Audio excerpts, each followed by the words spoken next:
कैसी लगी, ऐसा सब आप मुझे बताएंगे उस स्थिति के द्वारा।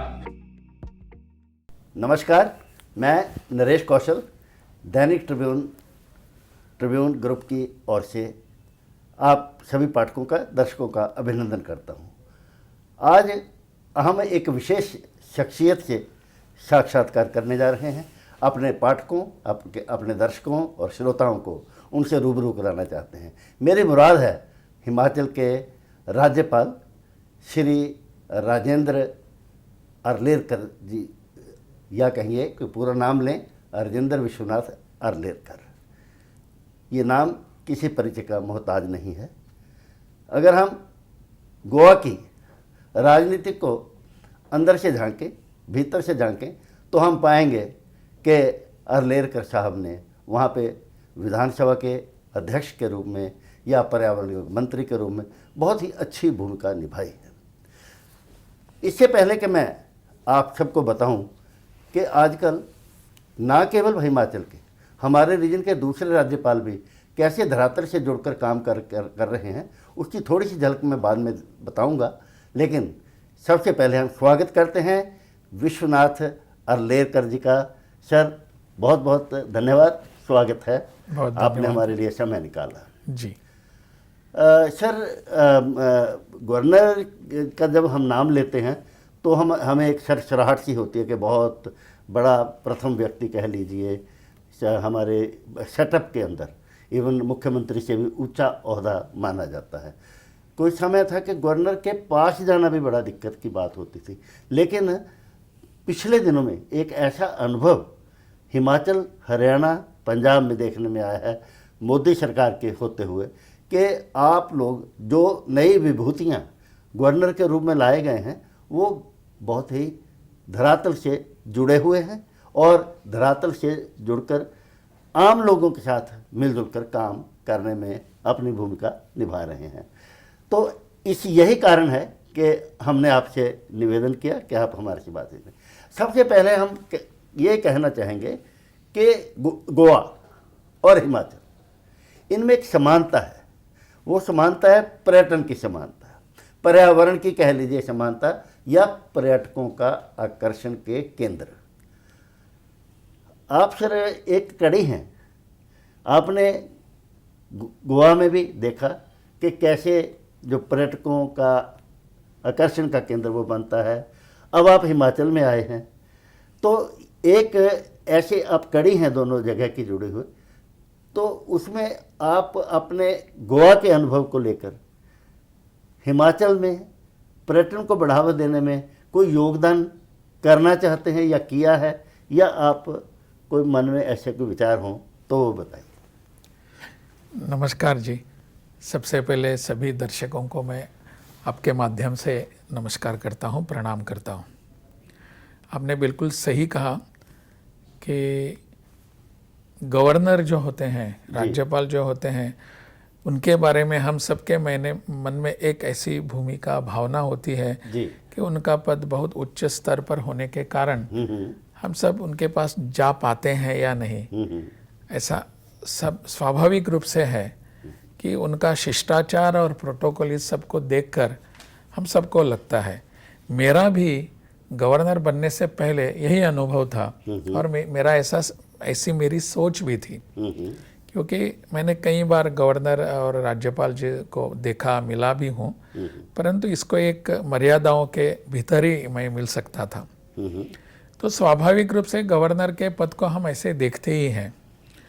आपने और एक बात कही कि अभी जो नए गवर्नर सभी आ रहे हैं, सभी इनमें ऐसे कि जो धरातल पर हैं और जो सबके साथ मिलना जुलना, बात करना, आना जाना वगैरह करने वाले, ऐसे सामाजिक जीवन में जिन्होंने अपना जीवन व्यतीत किया है, ऐसे लोगों को ही आजकल मोदी जी गवर्नर बनाना चाहते हैं। और वो बहुत अच्छी बात है सामाजिक प्रगति की दृष्टि से।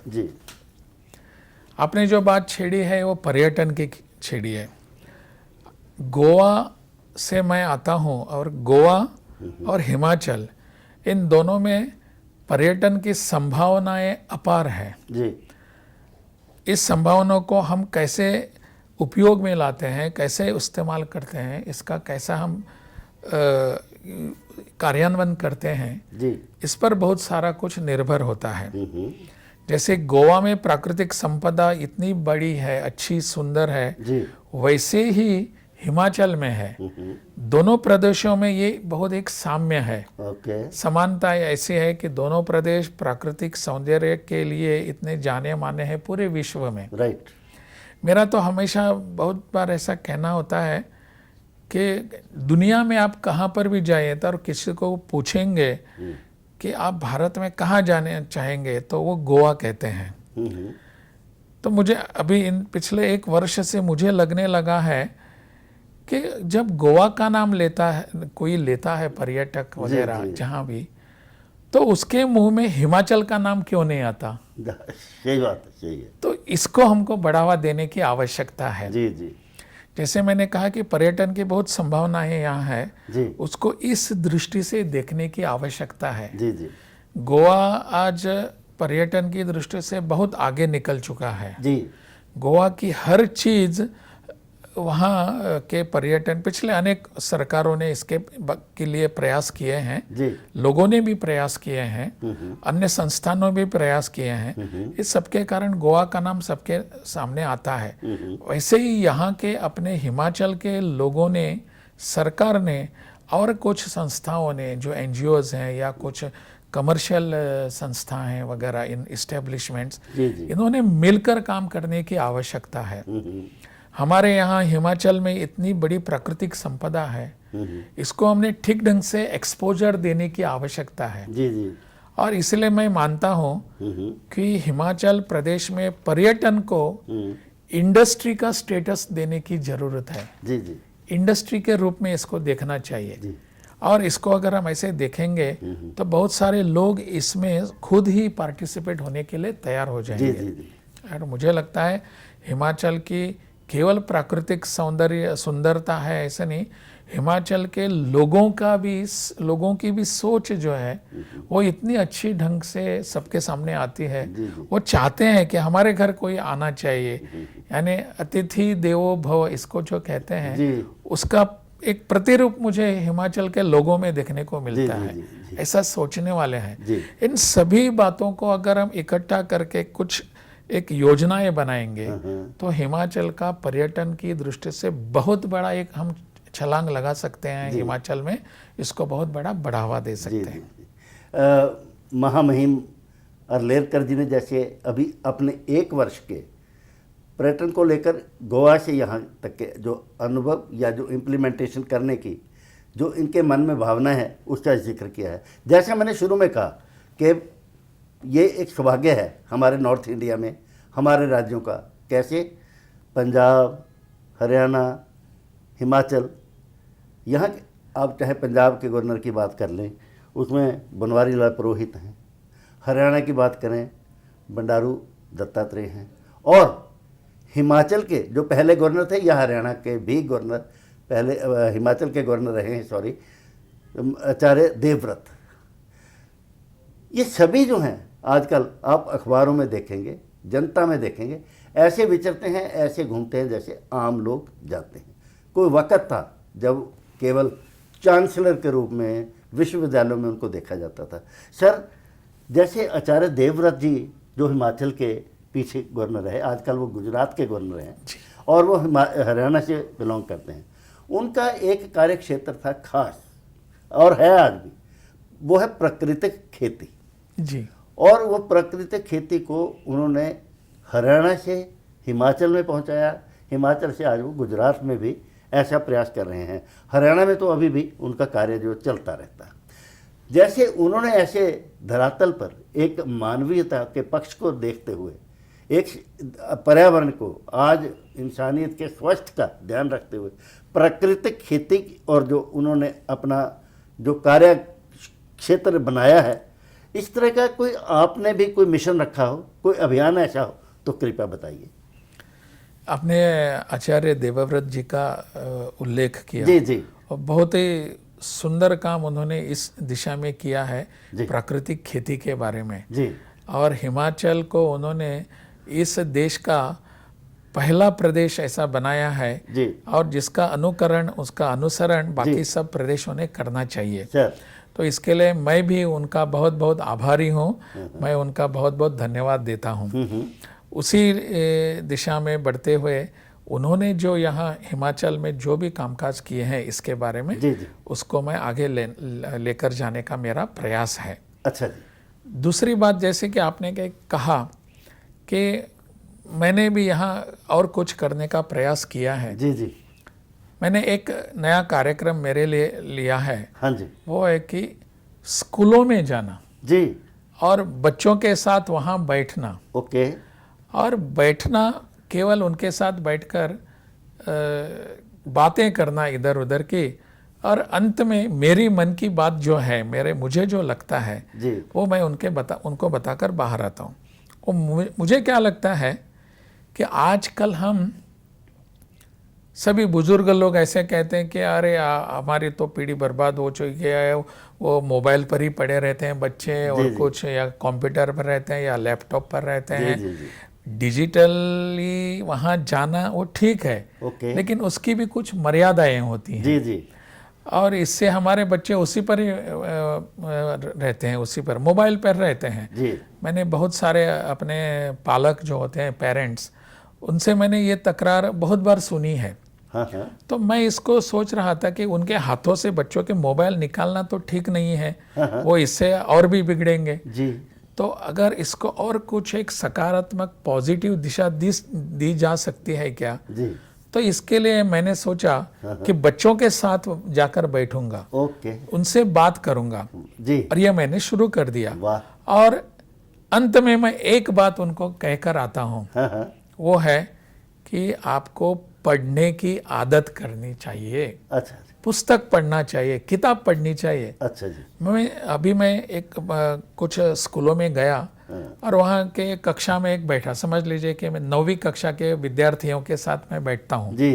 तो उनसे बात करता करता जहाँ जैसे शिक्षक पढ़ाते हैं वैसा मैं तो शिक्षक कभी रहा नहीं, फिर भी लेकिन मुझे लगता है कि बच्चों के साथ एक बात करनी चाहिए। तो मैं बात करते करते मुझे पता चलता है कि बच्चे आजकल की पढ़ते नहीं। ओके। उनके पाठ्यक्रम की पुस्तक हैं, वो पढ़ लेते हैं, वो पढ़ लेते हैं, वहीं तक सीमित रहते बस उतने, उनका वाचन पढ़ना जो है वो वहाँ तक सीमित होता है, जी। इसके बाहर उनका दायरा नहीं होता। हाँ। तो मैं उनको वहाँ जाकर कुछ बातें बताता हूँ कि पढ़ने की आदत कितनी अच्छी है। जी। आप जानते हैं कि आपने वगैरह बहुत पढ़ा है, मुझे पता है। ऐसे जो बुजुर्ग लोग, और हमारा जीवन जो है इससे बहुत बड़ा संस्कारित हुआ है किताबों के कारण। बहुत बड़े बड़े लेखक उस समय उस जमाने में थे, आज भी हैं, नहीं है ऐसा नहीं, आज भी हैं, लेकिन उनकी किताबें पढ़ता कौन है? कोई पढ़ता नहीं। तो बच्चों में पढ़ने की आदत लगाने की जरूरत, ऐसा मुझे महसूस हुआ जी। और मुझे लगता है कि इस दिशा में मैंने कुछ करना चाहिए। ओके। मेरा दायित्व बनता है, मेरी जिम्मेदारी है। जी। मैं आपने करना चाहिए, उसने करना चाहिए, ऐसा नहीं कहा मैंने, ये मेरी जिम्मेदारी है। तो मैंने सोचा कि बच्चों के लिए स्कूलों में जाऊं, वहां मैं जाते समय कुछ पुस्तकें लेकर जाता हूँ जी। और बच्चों को मैं बांटता हूँ क्लास में जी। कि ये पुस्तक आप ले लीजिए, अच्छा। पढ़ लीजिए ओके। आप। और मैं उनको और एक बात बताता हूँ कि आप पढ़ने के बाद जी। इस पुस्तक के बारे में आपको क्या लगा, उसके बारे में मुझे चिट्ठी लिखिए आप। जी। और मुझे बहुत खुशी की बात यह है कि बच्चे चिट्ठी लिखने लगे हैं। जी जी। चिट्ठी आने लगी है। इससे दो बातें, एक पढ़ने की आदत और चिट्ठी लिखने की आदत। जी। आज तो हम मोबाइल पर ही सब ऐसा कुछ कर लेते हैं, जी। इधर उधर वो कीबोर्ड होता है, लिखने की आदत भी हमारी आज छूटने लगी है। तो बच्चों को मैंने कहा कि चिट्ठी लिखिए मुझे, आपको कैसा लगा पुस्तक? जी। अगर अच्छा लगा और कुछ आप पढ़ना चाहेंगे और भी पुस्तक मैं दे दूंगा। तो ऐसा एक पढ़ने की आदत हमारे पूरे प्रदेश में होने की जरूरत है, ऐसा मुझे लगा। इस दिशा में एक मेरा छोटा सा प्रयास है। मुझे लगता है इसमें सब लोग धीरे धीरे इसमें सहभागी हो जाएंगे। जी। तो महामहिम राजेंद्र जी आर्लेकर जी जो गवर्नर के रूप में अगर हम इमेजिन करते हैं तो ऐसा लगता है कि जैसे जनता से बिल्कुल अलग हट के महामहिम, जैसे कि पहले एक प्रिटेंड करते रही है सरकारें या प्रशासन, लेकिन अर्लेकर जी किस प्रकार से बच्चों में जाते हैं और जो लैपटॉप है या मोबाइल है उसको वो ये नहीं कहते कि बुरा है, लेकिन उसके साथ साथ पुस्तकें बांटते हैं, बच्चों को पढ़ने लिखने की आदत डालते हैं। तो आइए आपको दिखाते हैं एक झलक के सर किस प्रकार से स्कूलों में जाकर किताबें बांटते हैं। देखिए एक झलक। मैं ऐसे ही यहाँ घूमने आया था सोलन में, सोचा आप जैसे बच्चों के साथ थोड़ा बैठूंगा, बात करूंगा। हाँ, तो आप सभी मित्रों मुझे बताइए कि पुस्तक पढ़ने की मुझे आदत है, ऐसा कौन है? हाँ, पीछे वाले मेरे मित्र बताइए, आप खड़ी रहिए। कौन सा पुस्तक पढ़ा है आपने? सर स्कूल से मिलता है तो लाइब्रेरी की मैंने जातक कथाएं पढ़ी है। कौन सी कथा, मुझे एक बताइए पुस्तक का नाम। जातक कथाएं। तो ये थी एक झलक जिस प्रकार से ये गवर्नर साहब बच्चों के बीच में जाकर गवर्नर के हैसियत से नहीं बल्कि बच्चों की तरह, छात्रों की तरह, अध्यापकों की तरह उनके साथ बेंच पर बैठकर आदान प्रदान करते हैं विचारों का और बच्चों से लेते हैं एक प्रतिज्ञा कि आप लिखिए, पढ़िए और एक चिट्ठी के रूप में लिखिए कि आपने पढ़ाई में क्या सीखा। तो अच्छा, एक सर मैं आपसे प्रश्न जो पहले भी मैंने थोड़ा सा जिक्र किया है कि एक चांसलर के नाते आम तौर पे गवर्नर को देखा जाता है और वो जनता से आम तौर पे उसकी दूरियां रहती हैं। पहले कई दशकों से मैं कह सकता हूँ कि गवर्नर को एक विश्वविद्यालय स्तर पे तो माना जाता है कि उसकी एक्टिविटी रहती हैं, विश्वविद्यालय में कैसे पढ़ाई हो, उस क्योंकि वो बहुत सी जगह पे चांसलर होते हैं उन विश्वविद्यालयों के, तो उनकी जहाँ तक एजुकेशन का बढ़ावा देने की बात है या अध्यापकों के लिए, छात्रों के लिए कुछ करने की बात है, तो वो चांसलर के रूप में गवर्नर जो है अपनी भूमिका निभाते रहेंगे। लेकिन आप एक इतने ऊपर से ओहदे से धरातल पर आकर एक विश्वविद्यालय से एक प्राइमरी की पाठशाला में आकर धरातल पर यथार्थ को समझते हैं और बच्चों में बेसिक जो मूल भावना होनी चाहिए उनके चरित्र के लिए, उनकी जो किताबी पढ़ाई है उसके लिए, जिसके बारे में आप कहते हैं कि वो बड़ा कम पढ़ते हैं आजकल, सिर्फ अपने टेक्स्ट पढ़ते हैं, आप ये काम कर रहे हैं। मैं सर ये पूछना चाहूँगा कि बुक्स जो हैं वो आप कहाँ से लाते हैं, उसका खर्चा कैसे उठाया जाता है, कौन सी पब्लिकेशन है और उसमें क्या विषय होते हैं? बहुत अच्छा आपने मुझे सवाल पूछा है। जी सर। कि विषय के बारे में, और जी जी जी मैं तो शुरू से उनको कहता हूँ, मेरे सब जब बच्चों के साथ जब बैठता हूँ तब, सर, कि आप कौन सी भी पुस्तक हो लेकिन पढ़ने की आदत लगाइए। हाँ हाँ ये तो कहना ठीक है, लेकिन मैं जब उनको पुस्तक देता हूँ, किताब भेंट देता हूँ, जी वो पुस्तक एक विशिष्ट विषय पर होती है। जी सर। अपने देश में हाँ हाँ बहुत पुराने समय से ऐसी बहुत हस्तियां बन चुकी हैं, हस्तियां यहाँ अवतीर्ण हुई जिन्होंने अपने समाज के लिए, अपने देश के लिए, अपने संस्कृति के लिए जी बहुत बड़ा योगदान दिया है। जी जी और जिसके कारण आज हम देख रहे हैं कि हमारे यहाँ समृद्धता आई है। अनेक विषयों में हो सकती है, कोई इंडस्ट्री का लीडर हो सकता है, कोई संस्कृति में बहुत बड़ा उसने योगदान दिया होगा, किसी ने कला क्षेत्र में अपना नाम किया होगा, किसी ने अपने धार्मिक विचारों पे ऊपर, संस्कारों पे ऊपर कुछ किया होगा। ऐसी ऐतिहासिक हस्तियां हैं। अपने स्वतंत्रता आंदोलन में अनेक सारे लोगों ने जीवन दान दिया है, बलिदान किया है। ऐसे सब बहुत बड़े लोग जो हैं उनके जीवनी के बारे में मैं सब उनको पुस्तकें देता हूँ। जी सर। ताकि एक दिशा में उन्होंने पढ़ने का प्रयास हो जाए, जिससे अपना देश, अपनी संस्कृति, अपनी परंपराएं, अपनी इतिहास, इसको वो समझ सकें। जी सर। पुस्तकें वैसे पढ़ने के लिए मैं जाता हूँ तब हाँ, ठीक है, आप कौन सी भी पुस्तक पढ़ लीजिए, लेकिन मैं जब भेंट देता हूँ पुस्तक तो इस विषय को लेकर ही मैं देता हूँ, जी सर। जिससे कि उनके मन में अपने देश के बारे में, अपने संस्कृति के बारे में एक अच्छा भाव जागृत हो जाए। इसका एक मेरा प्रयास रहता है। वैसे पुस्तकें मैं ही बाजार से खरीद लाता हूँ मेरे पैसे से। अच्छा, उसे और किसी से पैसा ही वो बजट कहाँ से है? बजट कौन नहीं, बजट नहीं, मेरे खिस्से से ही जाते हैं। अपनी जेब से? अभी तो मैं अपनी जेब से ही कर लेता हूँ। ये देखिए, ये मैं क्षमा चाहूँगा बीच में हस्तक्षेप करने के, लेकिन मेरे से रहा नहीं जा रहा कि एक ऐसा गवर्नर, ये तो देखा है कि इवन अपने व्यक्तिगत जो सेवा होती है, अपने खर्चे व्यक्तिगत होते हैं, उनको भी आजकल की राजनीति में राजनीतिज्ञ हों चाहे गवर्नर हो, वो सरकारी खर्चे में डालते हैं। लेकिन ये एक तरह का यूनिक, अपने आप में एक विशेष जो व्यक्तित्व है जो अपनी जेब से पाठ्य पुस्तकें लाते हैं। सर, मैंने आपसे एक जो पहले प्रश्न किया था कि जो बुक्स होती हैं उनमें किसी जीवन चरित्र जो जिनके होते हैं, कुछ नाम बताएंगे, या आप कौन सी भारतीय संस्कृति को उबारते हैं, बच्चों में उसको आगे उसका फैलाव करते हैं, थोड़ा सा कुछ जिक्र उदाहरण नहीं, उसमें बहुत सारे होते हैं। सर, बिरसा मुंडा का जीवन चरित्र होता है, डॉक्टर बाबा साहेब आम्बेडकर जी का जीवन होता है, महात्मा गांधी जी का उनका होता है,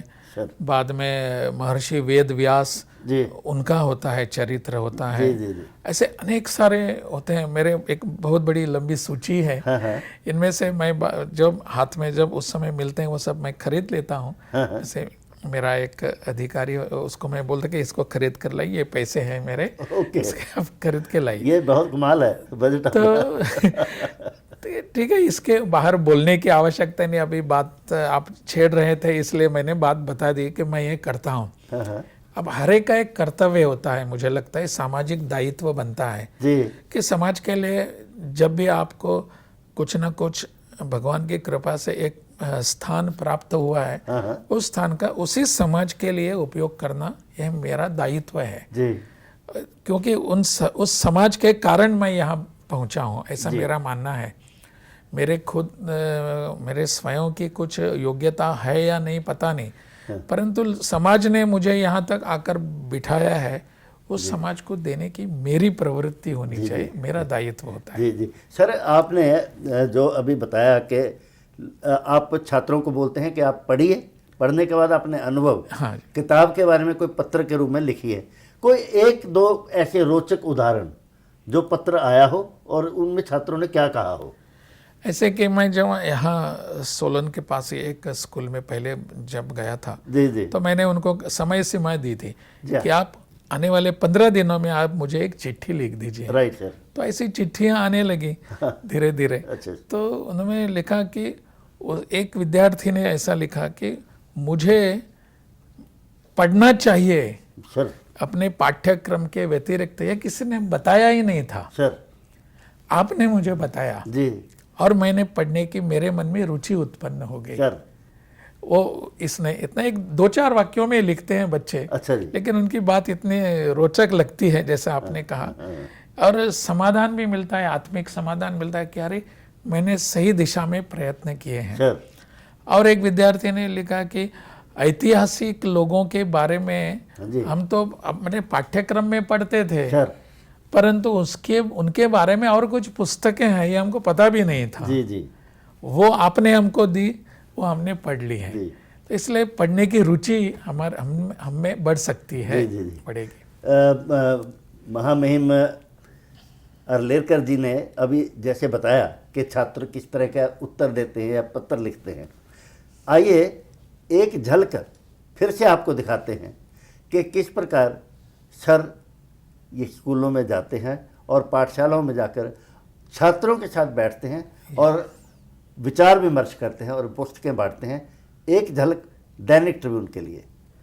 एक पुरुष है, समझ लीजिए कि एक झांसी की रानी, नाम सुना उन्हें? Yes sir. उनका एक चरित्र लिखा हुआ होता है, उसको चरित्र कहते हैं। यहाँ बहुत सारी पुस्तकें अपने शिक्षक, अपने यहाँ के लोग अधिकारी हैं, वो दे देंगे हमको, लेकिन घर में जाकर हमने पुस्तक पढ़ा, एक पुस्तक पढ़ी, अनेक अलग अलग विषय होते हैं। पुस्तक पढ़ने से हमको ज्ञान मिलता है। अपने लोग, पहले पुराने वाले लोग क्या सोचते थे, उनके विचार समझ में आते हैं। तो अभी आपने देखा कि किस प्रकार सर जाकर स्कूलों में एक नया अभियान, एक नया मिशन, जैसे कि मैंने पहले बताया कि पिछले जो गवर्नर थे आचार्य देवव्रत, उस तरह का एक मिशन इन्होंने हाथ में लिया है। सर एक प्रश्न बड़ा थोड़ा तीखा है, वो ये है कि गवर्नर अगर ऐसे कार्य करना शुरू कर देते हैं तो चाहे सरकार भले उनकी हो, चाहे आप सेंटर में उसी पार्टी की तरफ से, जो सेंटर में भी सरकार हो, डबल इंजन ट्रिपल इंजन नाम भी रख दिए गए हैं आजकल, भले ही ऐसी स्थिति में आप उनके ही द्वारा जो नेतृत्व है सेंटर में आप नियुक्त किए गए हों, लेकिन फिर भी आम तौर पे देखा गया है कि बर्दाश्त नहीं होता है स्टेट गवर्नमेंट को कि गवर्नर ऐसी भूमिकाएं ले या जो लोकतंत्र का जो कार्य है उसको हाथ में ले, भले ही वो काम जो है आदर्श का एक कार्य हो, एक तरह का नमूना हो समाज के लिए। तो ऐसे में न केवल आप सरकार के निशाने पर आ जाते हैं या उनके पेट में शब्द ज़रा तीखे हैं, उनके मरोड़ भी होने लगती है, और इसके साथ ही विपक्ष भी आप पर उंगली उठाने लग जाता है कि ये गवर्नर की भूमिका नहीं है। तो ऐसे में आप कैसे संतुलन बनाकर चलते हैं सर? ये आपने ठीक कहा कि ये एक संतुलन बनाए रखने की, वो एक तो कसरत करने की एक कला है, वो सर उसको करके रहना चाहिए। जी जी। लेकिन मेरा ऐसा मानना है कि सरकार पक्ष हो या विपक्ष हो, जी जी, दोनों मेरे लिए समान हैं। जी, और सरकार को लगना नहीं चाहिए, सरकार पक्ष के, सरकार में जो लोग होते हैं उनको भी, कि ये हमारे कुछ काम जो चल रहे हैं उसके विपरीत कुछ कर रहे हैं ये राज्यपाल, या हमारे कामों पर वो अब खुद फिर से अपना पाँव रख रहे हैं वगैरह, ऐसा उनको लगना नहीं चाहिए। जी सर। इसका व्यवधान, इसका एक जानकारी, हाँ जी, तो वो मैं संभाल लेता हूँ। जी सर। मैं उनसे बात भी कर लेता हूँ जी, कि ऐसा है कि ये जो मैं काम कर रहा हूँ इसके आपके कामों पर कुछ विपरीत परिणाम नहीं होगा। जी जी, मुझे लगता है कि समाज में जाना चाहिए, वो मैं कर रहा हूँ, आप अपना काम कर रहिए, सरकार की तरफ से जो योजना है वो ठीक है वगैरह वो आप करते रहिए, मेरा उसमें अगर कुछ सहयोग चाहिए वो भी आप बताइए, वो मैं करने के लिए तैयार हूँ। और सौभाग्य से यहाँ की सरकार जो है अभी, उनमें से जो खास करके मुख्यमंत्री और अन्य सभी मंत्रियों से मेरे बहुत अच्छे संबंध हैं, और उनसे बात करते हैं, बात करने के बाद उनकी कुछ दिक्कतें हैं तो वो मुझे बताते हैं, मैं मेरे जितना मुझे होता है उतने में उनका निराकरण करने का मेरा प्रयास भी रहता है। उससे वो एक खुश होते हैं, उसका एक संतुलन रहता है। आपने विपक्ष की भी बात कही, विपक्ष के भी अनेक नेता हैं प्रदेश में, उनके साथ भी मेरा अच्छा संबंध है। मुझे जो भी लगता है वो मैं उनके सामने रखता हूँ। अभी पिछले कुछ महीनों पहले माननीय आदरणीय राष्ट्रपति जी हिमाचल प्रदेश में आए थे। हाँ, तो उस समय यहाँ विधानसभा का विशेष सत्र था उस समय राष्ट्रपति जी के सामने हम क्या बोलेंगे, परंतु मुझे राज्यपाल होने के नाते एक थोड़ा बोलने के लिए समय दिया गया था। एक 5 मिनट मेरे लिए थे। उन 5 मिनटों में मैंने मेरी बात रखी और मैंने कहा कि हम सब विधानसभा में जो बैठे हुए हैं सब मिलकर इस प्रदेश के विकास के लिए कुछ ना कुछ कर सकते हैं, ऐसा, और हम सबकी मिलकर जिम्मेदारी है। ऐसा एक विषय मैंने वहाँ छोटे से एक 5 मिनट में ही रखा। राष्ट्रपति जी ने भी मुझे इस पर बहुत बधाई दी। उन्होंने कहा कि आपने बहुत अच्छी बात यहाँ सबके सामने कही। और वो वैसे मुझे कभी बोलता हूँ तो मैं लिखित भाषण करने की मुझे आदत नहीं है, उससे थोड़ा हटकर मैं बात कर, वो बाजू में रखता हूँ कागज़ में और कर लेता हूँ। वैसे बिना कुछ कागज़ ले मैंने 5 मिनट के बात की। तो राष्ट्रपति जी ने तो कही, परंतु विपक्ष के जो नेता वहाँ के और वहाँ के उनके सांसद जो हैं वो, उनके नेता, उनके अधिकारी, विधायक वगैरह, उन्होंने भी मुझे आकर बताया कि आपने बहुत सुंदर बात भाषण की। अभी भी जो मिलते हैं जब भी तो मुझे उस भाषण की वो याद करते हैं। मेरा इतना ही मानना है इसमें कि विपक्ष हो या सरकारी पक्ष हो, जी। दोनों मेरे लिए समान है। जी जी। तो अभी महामहिम श्री अर्लेकर जी से जो हमारी बातचीत है, इसको हम समापन की ओर लिए चलते हैं। जैसे कि हमने आपको 2-3 झलक पहले भी दिखा चुके हैं, आइए एक बार फिर अपने दर्शकों को, अपने श्रोताओं को रूबरू करवाते हैं कि किस प्रकार से पुस्तकें बांटने का अभियान स्कूलों में ये हमारे सर चला रहे हैं, राज्यपाल महोदय। तो आइए देखिए एक झलक। मैंने आपको मित्र कहा, आप हमारे मित्र हैं, तो मित्र से संबंध कैसे रखेंगे आप? चिट्ठी से।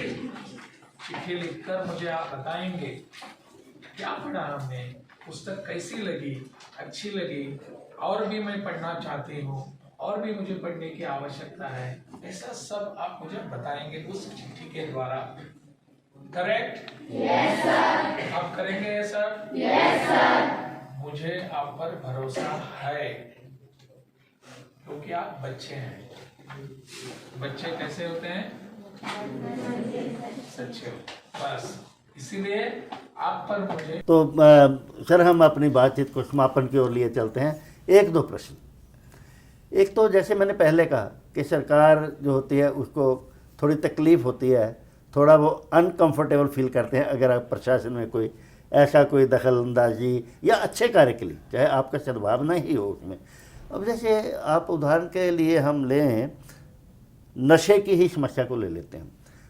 अनफॉर्चुनेटली हरियाणा बॉर्डर है, पंजाब बॉर्डर है, सीमाएं लगती हैं, वहाँ से चलते चलते हिमाचल भी, वैसे सीमाओं से वो भी जुड़ा हुआ है, लेकिन ज़्यादातर नशा जो है हिमाचल की बजाय हरियाणा या पंजाब की तरफ से आता है, और उसका फैलाव हरियाणा में भी हो रहा है। जैसे आप पाठ्य पुस्तकों की बात लेकर चल रहे हैं, पाठशालाओं तक या कहें कि छात्रों के निचले स्तर तक आप धरातल पर उतरे हैं, तो इसी तरह से युवाओं को नशे से बचाने के लिए हरियाणा में जो ये एक बहुत बुराई फैल रही है, उसके लिए कोई आप भी कोई ऐसे अपना प्रयत्न करना चाहते हैं या किए हैं? बिल्कुल, एक बहुत बड़ी गंभीर समस्या है सर, और हम सबको इसमें ठीक ढंग से विचार करने की आवश्यकता है। जी जी।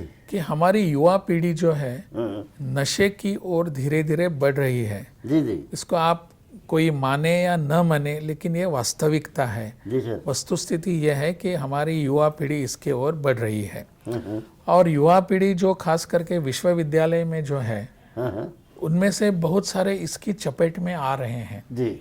मैंने हिमाचल प्रदेश के अपने डीजीपी से बात की, मुख्यमंत्री जी से बात की, अन्य लोगों से भी बात की। उनकी भी यही एक उनके सामने ये समस्या उभर कर आई है। वो भी चाहते हैं किसी न किसी ने इसमें प्रयास होने चाहिए। जी सर। सरकारी तौर पर इस पर प्रयास होते हैं, लेकिन अगर इसमें समाज का कुछ योगदान हो जाए तो मुझे लगता है इसमें और अच्छी हमको यशस्विता मिल सकती है। ठीक है। तो मैंने इसके लिए जहाँ मैं विश्वविद्यालय में जाता हूँ, तो विश्वविद्यालय में जाकर सबके सामने मैंने यह विषय रखता हूँ नशे के बारे में। और नशा, दुर्भाग्य से यहाँ का नशा का जो ये प्रकरण है या प्रॉब्लम है, समस्या है, यह समस्या गोवा में भी है। ओके। यहाँ का और गोवा का कनेक्शन है। Right sir. नशा के बारे में। बिल्कुल। यहाँ से ड्रग्स वहाँ जाते हैं, वहाँ से यहाँ आते हैं वगैरह, ये सब होता रहता है जी। इसकी कोई सीमाएं नहीं होती जी। तो मैंने गोवा में भी इसका अनुभव किया था। तो मुझे यहाँ आने के बाद पता चला कि हिमाचल प्रदेश से भी ड्रग्स वहाँ जाते हैं वगैरह। इसमें यहाँ से डीजीपी जो है उनसे मैंने एक बहुत अच्छा सब रिकॉर्ड्स लिए हैं, उसके डेटा लिया है, और उनको साथ में, उनके एक अधिकारी को साथ में लेकर मैंने विश्वविद्यालय में जाना शुरू कर दिया है। जी सर। अच्छा। और विश्वविद्यालय में जाकर उनको जो वहाँ विद्यार्थी होते हैं जी। जो इस चपेट में आने की संभावना ज़्यादा है, उनको मैं उनके सामने ये विषय रखता हूँ जी। कि नशा के विषय के बारे में आपको सतर्क रहना है। जी जी। ये कितना हम सब हमारी जिंदगी बर्बाद कर सकता है। तो इसके लिए मैं नशा के बारे में भी मेरा एक सब जगह जाना होता है। जहाँ जाता हूँ वहाँ मैं नशे के बारे में बोलता हूँ, इसके विरोध में, और आह्वान करता हूँ सब लोगों को मैं कि आप इसमें सहभागी होने की आवश्यकता है। जी जी।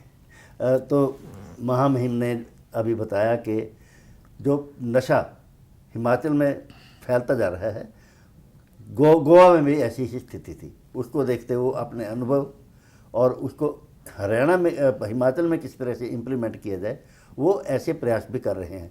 सर ने अभी बताया कि ना केवल वो पाठशालाओं में प्राइमरी कक्षाओं में जाकर पाठ्य पुस्तकें बांटते हैं, लेकिन अपना एक दायित्व चांसलर के रूप में या जैसे गवर्नर विश्वविद्यालयों का संरक्षक होता है, वो भी भूमिका निभा रहे हैं। उन्होंने बताया कि नशे के खिलाफ वो एक अभियान चलाया उन्होंने, और वो विश्वविद्यालयों में जाते हैं। सर एक बार प्रश्न, लास्ट अंतिम प्रश्न है कि ठीक है, आप धरातल पर जाते हैं, प्राइमरी कक्षाओं के बच्चों में उनका जो चरित्र निर्माण है उसकी आप ध्यान दे रहे हैं, लेकिन उसके साथ ही आप एक भूमिका, एक दायित्व बड़ी क्लासेस की ओर से या प्रोफेसर या छात्रों की ओर भी निभा रहे हैं।